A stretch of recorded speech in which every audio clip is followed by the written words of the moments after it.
this morning with today's dish. Temperatures continue to fall, and on a cold night, it is always so incredible to have a warm bowl of soup to kind of hold on to and cozy up to, and if you don't have someone to kind of love up next to. Hi. I'm not going to love up next to you. I know your wife well, and I love her. Okay, so anyway. And I love my wife, too. I just want to state lady. that on television. Well, no, but you know what? I think you mentioned something that's key. I think it was like 48 degrees this morning, so technically it is the dead of winter here in Scottsdale. I know. Right? This is as cool as it gets around here. So we're going to show you how to get warm from the inside out with a corn chowder. Yeah, we're actually going to make a corn chowder. And if you look at a lot of the stuff that we have here, could be kind of left over from Thanksgiving. Right? Because I have, you know, some corn. Everybody had corn. But I have a bell pepper, and I'm throwing some chilies in there. Now, I'm using poblano chilies, but if you want to spice it up with jalapenos, you can. It really doesn't matter, but something a little spicy. You know, the typical onion, celery, carrot mixture. Sure. I have some herbs here. I have some cilantro. I have some scallions. I have some parsley. This is going to have a little pep with the cilantro. Well, I want to go kind of southwesterny because, you know, I want a little bit of heat and a little, you know, something interesting. And then I have some poultry. Now, this is chicken, but if you had pork or turkey, that's fine. And then a little bacon just to give it some body. And then for richness, I'm going to put in 2 kinds of potatoes. I have russet potatoes, and I have some sweet potatoes that I still have from Thanksgiving. All right? Pretty cool? I love sweet potatoes. Crunchy and good. So the way we start is really pretty simple. I have onion, celery, and carrot that I stew down first. And if you want to hand me the bowl of potatoes. Sweet potatoes and then russet, huh? Interesting. I've never seen anything like that paired together. Well, it's a little different, and that's what I want to show you is there's really variation as opposed to a typical clam chowder. A chowder is potatoes, salt pork, and technically seafood enriched with cream.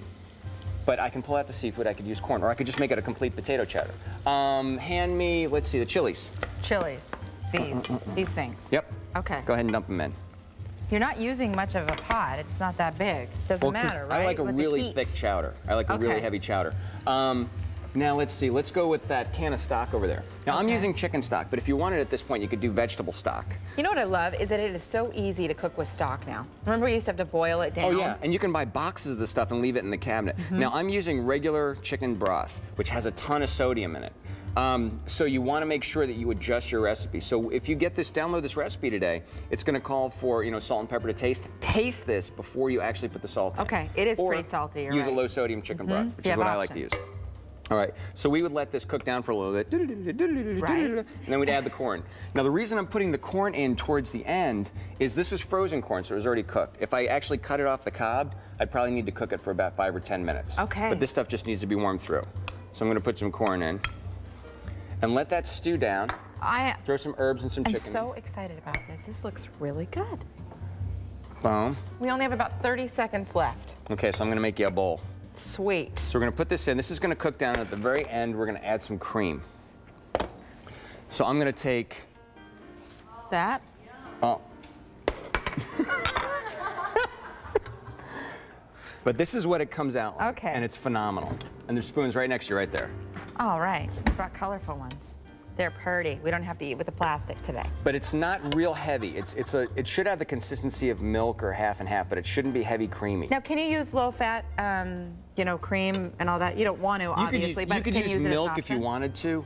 The fat actually stabilizes it.